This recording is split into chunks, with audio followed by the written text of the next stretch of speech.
for you to help you get settled in on your first night. I actually worked in that office before you. I'm finishing up my last week now, as a matter of fact, so I know it can be a bit overwhelming, but I'm here to tell you there's nothing to worry about. You'll be fine. So let's just focus on getting you through your first week, okay? Let's see. First, there's an introductory greeting from the company that I'm supposed to read. It's kind of a legal thing, you know. Welcome to Freddy Fazbear's Pizza, a magical place for kids and grown-ups alike, where fantasy and fun come to life. Fazbear Entertainment is not responsible for damage to property or person. Upon discovering that damage or death has occurred, a missing person report will be filed within 90 days or as soon as property and premises have been thoroughly cleaned and bleached and the carpets have been replaced. Blah, blah, blah. Now, that might sound bad, I know, but there's really nothing to worry about. The animatronic characters here do get a bit quirky at night, but do I blame them? No. If I were forced to sing those same stupid songs for 20 years and I never got a bath, I'd probably be a bit irritable at night too. So remember, these characters hold a special place in the hearts of children and we need to show them a little respect, right? Okay. So just be aware, the characters do tend to wander a bit. They're left in some kind of free roaming mode at night. Something about their servos locking up if they get turned off for too long. They used to be allowed to walk around during the day too, but then there was the bite of 87. Yeah, it's amazing that the human body can live without the frontal lobe, you know?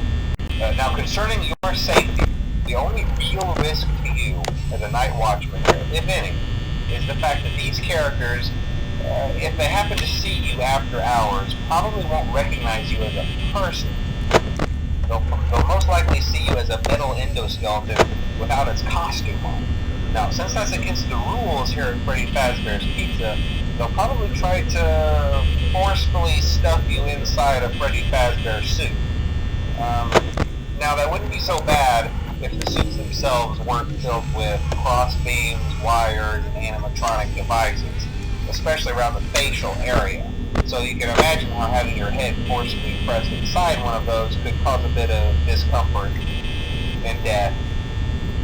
The only parts of you that would likely see the light of day again would be your eyeballs and teeth that pop out the front of the mask.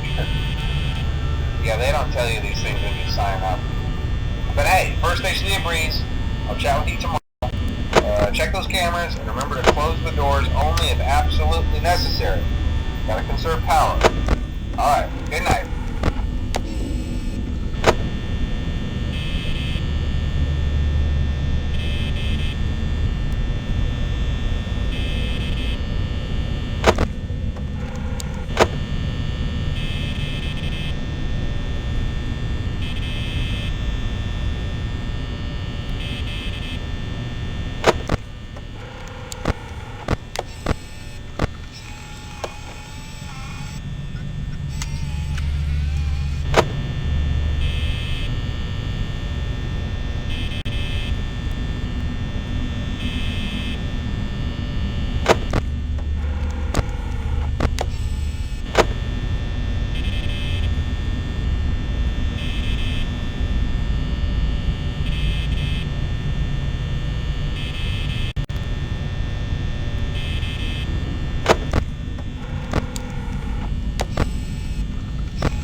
It might be a good idea to peek at those cameras while I talk, just to make sure everyone's in their proper place, you know. Interestingly enough, Freddy himself doesn't come off stage very often.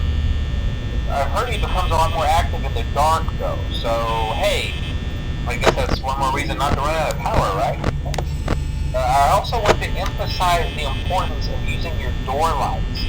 There are blind spots in your camera view, and those blind spots happen to be right outside your doors.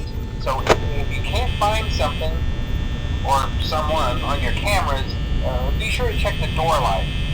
You might only have a few seconds to react. Not that you would be in any danger, of course. I'm not implying that. Also, check on the curtain in Pirate Cove from time to time. The character in there seems unique in that he becomes more active if the cameras remain off for long periods of time. I guess he doesn't like being watched. I don't know. Anyway, I'm sure you have everything under control.